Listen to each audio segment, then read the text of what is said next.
हमारे अखबार वाले भी लिखते थे पाकिस्तान के पास भी न्यूक्लियर है, तो हमारे पास क्या है भाई? ये दिवाली के लिए रखा है क्या? आपके प्राइम मिनिस्टर की एक वीडियो जो है बहुत वायरल हो रही है पाकिस्तान के मीडिया और सोशल मीडिया पर। और उस वीडियो में वो ये कहते हुए दिखाई दे रहे हैं कि जिसमें उन्होंने कहा है, मैं एग्जैक्टली उनके वर्ड्स आपको बता देती हूँ। उन्होंने कहा, हमने पाकिस्तान की सारी हेकड़ी निकाल दी है और इसे कटोरा लेकर दुनिया भर में घूमने पर मजबूर कर दिया है। हमने पाकिस्तान की सारी हेकड़ी निकाल दी, उसे कटोरा लेकर दुनिया भर में घूमने के लिए मैंने मजबूर कर दिया है। दोस्तों, ये कहते हैं ना कि इंसान की जो औकात होती है, क्या वो आड़े आ जाती है कि हम इंटरनेशनल अफेयर्स में, इंटरनेशनल अफेयर्स भी वो कि जिसका बराह रास्त ताल्लुक हमसे होता है, हमसे ही पूछे बगैर फैसले कर दिए जाते। कि अब दुनिया को ये समझ लेना चाहिए कि पाकिस्तान तन्हा नहीं है। एक जाने पाकिस्तान है जो चंद अरब डॉलर्स के लिए IMF की तरफ उम्मीद भरी नजरों से देख रहा है। चीन और सऊदी अरब जैसे दोस्त तो ये समझ रहे थे कि हम खुद ही इतने नाअहल हैं, इतने निकम्मे नल्ले सबके सब जो है वो 75 ईयर्स में जो है कुछ कर ही नहीं सके। हमें पता ही चला ये तो साजिश जो है वो आपकी तरफ से हो रही है। सर, इतना बुरा किया क्यों किया फिर हमारे साथ आपने ऐसा? देखिए, इंसान जो भी करता है अपने कर्मों से करता जो पाता है, जो जैसे उसके कर्म होते हैं। अगर आप पेड़ बबूल का लगाओगे, गुलाब तो उगेंगे नहीं। तो जाहिर सी बात है। देखिए, जो आपने भारत के खिलाफ टेररिज्म किया, जो आपने बोला will bleed India by 1000 cuts, जो हमेशा पॉलिसी रही है डिवाइड एंड रूल, बम धमाके करवाना, लोग को मरवाना, जहादी भेजना, ये पॉलिसी पाकिस्तान की स्ट्रेटजी रही है, जिनको आप नॉन स्टेट एक्टर्स कहते थे। अब ये जब चीजें हुई तो आपका नारा था will bleed India by 1000 cuts, हमारा नारा था विल डिप्लोमेटिकली आइसोलेट पाकिस्तान। हमने बोला विल डिप्लोमेटिकली आइसोलेट पाकिस्तान, पर हमने कोई हार्म करने नहीं किया। We are not trying to harm Pakistan, but हाँ, डिप्लोमेटिक आइसोलेशन में आप बहुत ज्यादा आइसोलेट हो गए, क्योंकि आपकी फॉरेन पॉलिसीज कॉम्प्रोमाइज्ड, आपकी फॉरेन पॉलिसीज कॉम्प्रोमाइज, आपकी इकोनॉमिक पॉलिसीज कॉम्प्रोमाइज, आपका इकोनॉमिक विजन नहीं है, आपका कोई ब्लूप्रिंट नहीं है। आपके 5 साल का ऑब्जेक्टिव क्या, अगर मैं आपसे पूछा जवाब नहीं दे पाएंगे। 10 साल का ऑब्जेक्टिव क्या, नहीं पूछूंगे। अगर मैं बोलूं 11 इंडस्ट्री ऐसी बताइए जिसकी दुनिया को जरूरत है पाकिस्तान के लिए, आप नहीं बता पाएंगे। Why does world need Pakistan? आप नहीं बता पाएंगे। How much is Pakistan contributing to the world economy and how is it relevant? You will not tell. आप ये जो जबरदस्ती उम्मा के लीडर बनते हैं, भाई हम उम्मा के लीडर है, हमारा सारा, हम इस्लामिक वर्ल्ड के डिफॉल्ट लीडर है। आपसे ज्यादा मुसलमान तो भारत में रहता है, पाकिस्तान से ज्यादा मुसलमान भारत से रहता है। इवन एक इजिप्ट के प्रेसिडेंट थे फारूक साहब, उन्होंने एक बार बोला यार, लगता है कि 14 अगस्त को ही इस्लाम का जन्म हुआ, तो उससे पहले तो इस्लाम था ही नहीं। ये तो मुसलमान मुल्क है ना, ये आपको ऐसे कहते हैं। तो जब ये चीजें हो रही है और आप ये आतंकवाद को एक स्टेट पॉलिसी बना के चला रहे हो, इससे आप दुनिया को कंट्रोल करोगे, तो हमें क्या करना, हमें आपके यहाँ आके आपको नुकसान नहीं करना, but in our national interest will try to diplomatically isolate Pakistan. Isolate कैसे करेंगे? लोगों को बता के क्या हो रहा क्या नहीं हो रहा, वो चीज करने में हम सफल हो गए। I take credit for this. हाँ, हम सफल हो गए। बट जो आप मेन चीज जिसके कारण आप literally you become useless is because of your own karma. मैं आपके 50 चीज ऐसे गिना सकता हूँ where Pakistan has literally failed. आपकी फॉरेन पॉलिसी क्या है जी? कुछ भी नहीं। आपकी फॉरेन पॉलिसी, जो हिंदुस्तान का दुश्मन है वो मेरा दोस्त है। जब दुश्मन कभी अगर अमेरिका हो तो अमेरिका दोस्त है, चाइना दोस्त है, और कल को आप बोल मैं कि कल को अगर ईरान दुश्मन हो जाए, बोले ईरान मेरा दोस्त है। दूसरी फॉरेन पॉलिसी है जी आपकी, मैं हिंदू हेट्रेड, गजवा हिंद, कातिल, काफिर, गाजी, गजनवी, ये 4-5 चीजों पे ये घूमता है। ये तीसरा पिलर है। चौथा pillar religious based foreign policy. सारे मुसलमान एक उम्मा है, हम उम्मा के वो है। भाई आपसे ज्यादा मुसलमान हिंदुस्तान में रह गए तो नहीं, वो गिनती में नहीं आते। वो तो खैर वो तो काफिर है, आधे काफिर है। हमने उनको आधा काफिर मान लिया। आपका इकोनॉमिक ऑब्जेक्टिव नहीं पता, आपका स्ट्रेटेजिक ऑब्जेक्टिव नहीं पता, आपकी कौन सी 5 इंडस्ट्री है जो दुनिया में जरूरी है। आप एक टाइम में you are net exporter of basmati. मैं साइप्रस में रहता था, सिंगापुर में रहता था, बासमती मिलती थी पाकिस्तानी। ये मैं आपको 2015 की बात कर रहा हूँ, बहुत पुरानी नहीं कर रहा हूँ। आज अब नेट इंपोर्टर बन गया। आज की हालत ये कि 3100 रुपए किलो में 20 किलो आटा मिलता है, और साथ में क्लाशनिकोव चाहिए लेने के लिए। क्योंकि मैंने देखा सब क्लाशनिकोव वाले घूम रहे थे, जिसके पास शायद ज्यादा तो ज्यादा आटा ले पाएगा। एक आदमी तो बेचारा कल हिंदू मर भी गया आटा लेते लेते। इस हालत का जिम्मेदार कौन है? आपके ये जो मलिक है आपका लैंड माफिया, 25,000 एक एकड़ पे कब्जा कर लेता है। फिर जो है कब्जा कर लेता है, फिर इसको supreme court of Pakistan legitimate कर देती है। कहते कोई नहीं, 20 बिलियन डॉलर की जमीन है, तू 5 बिलियन दे दे, तू ले ले। ऐसे 5,000 माफिया मैंने सुनने में आया।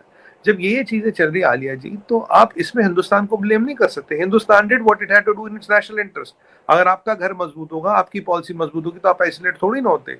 इस हालत की जिम्मेदार कोई हिंदुस्तान थोड़ी ना। आप बताइए, आपके यहाँ क्या आ गया, हमने जमीनें कब्जा कर ली, क्या आपकी इकोनॉमिक पॉलिसी नहीं, हमारी गलती है? आपकी फॉरेन पॉलिसी हम बनाए, आपकी एजुकेशन पॉलिसी हम बनाए, क्या पढ़ाते हैं बच्चों को? आप सेकुलर कंट्री नहीं, उसके हम जिम्मेदार है। आपके आज अफगानिस्तान से लड़ाई है, हम जिम्मेदार है। पाकिस्तान में मुसलमान को मरा, उसमें हम जिम्मेदार है। अभी आपकी ईरान से रस्साकशी, उसमें भी हम जिम्मेदार हैं। आप बताइए, तहरीक तालिबान के साथ आप चाय पीते हो और 15 दिन बाद आप मरने मारने की बातें, और उसमें हम जिम्मेदार हैं। अब आसिम मुनीर साहब को आपने सऊदी भेजा पैसे लेने के लिए, कल आप डिफॉल्ट कर चुके हैं, उसके भी हम जिम्मेदार है क्या? अब बाजवा साहब की वाइफ के अकाउंट में 600 बिलियन डॉलर आते हैं, उसके भी हम जिम्मेदार है क्या? सुमित जी रुकिएगा, देखिए हम तो कह नहीं रहे, देखिए यही तो मेरा सवाल था। हमने तो कहा ही नहीं कि आप जिम्मेदार हैं, आपने खुद ही जिम्मेदारी उठा ली। मैंने तो कहा कि हम तो ये सोच रहे थे, देखो भाई हमारे अपने सियासतदानों ने, हमारे अपने मतलब जो पॉलिसीज चलती रहती हैं उसमें हम यहाँ पर पहुंच चुके हैं जिसमें सभी स्टेक होल्डर्स शामिल है, एस्टैब्लिशमेंट भी। तो हम तो समझते थे कि भाई इतनी नालायकी जो है वो हमारी अपनी है। हमें पता ये चला कि ये तो जिम्मेदारी आपने खुद ले ली, तो हम कहाँ ब्लेम करें? आप खुद तो आपने जिम्मेदारी उठा ली। नहीं, मैं बता रहा हूँ, देखिए हमने आपको डिप्लोमेटिकली आइसोलेट करने की पूरी कोशिश की है। मैं तो कह रहा हूँ, मैं एडमिट कर रहा हूँ, but we are not trying to harm you economy. हम टेररिस्ट नहीं भेज रहे, हम आपके सबोटाज नहीं कर रहे, आपके पुल नहीं उड़ा रहे, रेलवे वो नहीं कर रहे। We are not trying to sabotage, but we are trying to isolate you diplomatically for our interest, for our national security. क्योंकि आज सच्चाई तो ये ना, आप अपने मसले मसाइलों में फंसे पड़े। नहीं होते तो आप ज़्यादा टेररिस्ट यहाँ भेज रहे थे, ज़्यादा दिक्कत यहाँ होती। अब देखिए, आसिम मुनीर साहब तो उस दिन वहां हमारे साइड के बॉर्डर पे आए, कश्मीर के साइड के बॉर्डर पे, अफगानिस्तान बॉर्डर पे गए नहीं। मैं तब से पूछ रहा था, आपको तो वहां जाना चाहिए था, यहाँ आप क्या कर रहे हैं? तो ये जो चीजें हैं, ये जो 90% जिसके जिम्मेदार है वो आपके अपना, जिसे कहते हैं ना karma, that's your own karma is responsible for that. हाँ, 10% हमारा डिप्लोमेटिक आइसोलेशन वगैरह काम कर गया, but 90% whatever is happening to Pakistan, whatever is happening to people of Pakistan, the establishment of Pakistan and the government of Pakistan is responsible. क्योंकि देखिए, एस्टैब्लिशमेंट जब प्राइम मिनिस्टर बनाता है, प्राइम मिनिस्टर फेल होता तो आप तो उसको फांसी पे चढ़ा देते हो कि भाई तू फेल हो गया। बट जो बनाने गिराने वाला एस्टैब्लिशमेंट, उसकी कोई जिम्मेदारी नहीं। जब नंबर अच्छा है तो सबने काम किया, हमने काम किया, और जब नंबर खराब आए तो भाई ये फेल हुआ, मैं पास हूँ। ये सिस्टम कब तक चलेगा? ये सिस्टम तो कहीं ना कहीं गड़बड़ है ना। लेकिन ये तो मानेंगे ना आप कि वीडियो इतनी वायरल हो रही है तो वोट तो मिलेगा। देखिए, आजकल सोशल मीडिया का टाइम है, लोगों को, अरे ये पीटीआई वाले वैसे परेशान हुए हैं, यूथ ये लोग वैसे खाली घूम रहे, तो उन्हें तो कोई ना कोई वीडियो वायरल करना है। मैं बता रहा हूँ कि ये वीडियो आज ही क्यों मिली? 4 साल से इमरान खान थे तो वहां तब वीडियो क्यों नहीं मिली? अब नियाजी साहब खुद आके कह रहे हैं कि भाई इंडिया की फॉरेन पॉलिसी अच्छी है। मैंने कहा साहब, आप 4 साल कुर्सी पे बैठे थे, तब आपको फॉरेन पॉलिसी दिखी नहीं।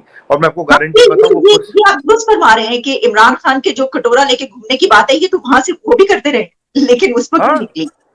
वही मैं कह रहा, तब ये बात क्यों नहीं निकली? आज ये जो यूथी वीडियो को वायरल कर रहे हैं, शहबाज शरीफ पे डाल रहे हैं, पर उन्हें तो 6 महीने हो गए आए हुए, उससे पहले तो आप थे 4 साढ़े 4 साल। पाकिस्तान की हिस्ट्री में सबसे ज्यादा प्राइम मिनिस्टरशिप का टेन्योर आपका रहा है। आपने क्या किया? पाकिस्तान को और कर्जे में डुबा के गए। तो ये वाली बातें देखिए, 90% आपका मुझे ये लग रहा है कि इस वीडियो के बिना पर वोट मिलेगा। मुझे तो लगता है आपके पीएम दोबारा जीतेंगे इसी बिना पर।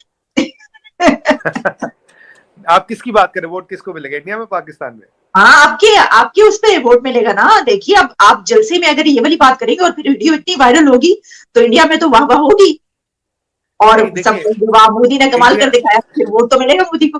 Am I right or not? India में आलिया जी आजकल वोट मिलता है डेवलपमेंट और डेवलपमेंट डिलीवर्ड पे, और कोई मंत्रा नहीं है यहाँ पे। हाँ, पाकिस्तान मुद्दे हैं, कुछ और मुद्दे रहते हैं, इंटरनेशनल नेशनल मुद्दे, बट मेन मुद्दा यहाँ डेवलपमेंट का। यहाँ जो भी इलेक्शन, आप कोई भी मैनिफेस्टो उठा के देखिएगा, पिछले 10, 15, 20 इलेक्शनों का, पिछले 4 साल 5 साल में आपको दिखा डेवलपमेंट के एजेंडा पे हर वोट लड़ा जाता। पाकिस्तान के एजेंडा पे कोई वोट नहीं लड़ा जाता। पाकिस्तान का क्या हो रहा है देखिए, ये सबको पता है। आज पाकिस्तान की हालत क्या है, बच्चे को पता। मुझे लगता है दुनिया में 8 बिलियन आबादी, 8 बिलियन को आज की डेट में पता लग गया होगा। जो आपने फंड रेजर किया, चैरिटी फंड रेजर किए, उसके बाद तो पता लग ही गया ना। वो जो कहते हैं ना, पर्दे जितने भी थे वो सब हट गए, फंड रेजर कराना पड़ा। बट जो ब्लाइट है वो सबसे किसी से छुपी नहीं, किसी को आपको जलसे में बताने की जरूरत नहीं है, ये सबको पता है। This is a open secret, there is no need to claim about it और टॉक अबाउट इट। और हमारा देश आपकी ना अच्छाई आपका हो तब चलेगा, ना आपकी बुराई हो तब चलेगा। हमारा देश हमारे काम से चलेगा, हमारी मेहनत से चलेगा। हमारा अटेंशन तो हमारी काम, हमारी मेहनत, हमारी तरक्की, हमारी बहबूदी पे है। We are not bothered what is happening in Pakistan. Pakistan is getting what it has reaped. अगर आपको हिलरी क्लिंटन ने कहा था कि in your backyard, don't expect them to bite your neighbours, also they will also come for you. अब मुझे बताइए, आप जो नेट एक्सपोर्टर होते थे वीट के और चावल के, आज ऐसा क्या हो गया, अब नेट इंपोर्टर बन गए। कहाँ गई जमीनें? उसमें तो भारत ने कुछ नहीं किया। अगर आप आज आपके यहाँ पावर नहीं है तो उसमें तो भारत ने कुछ नहीं किया। आपने 2 LNG प्लांट अभी कतर को भेजे, उसमें तो भारत ने कुछ नहीं किया। आप 9.6% इंटरेस्ट पे चाइनीज से लोन ले रहे हैं और वो कहते हैं कि 3 या 4 लोग आपके फाइनेंस मिनिस्ट्री में बैठेंगे और हर मिनिस्ट्री में एक बंदा बैठेगा, वो तो उसमें तो भारत ने कुछ नहीं किया।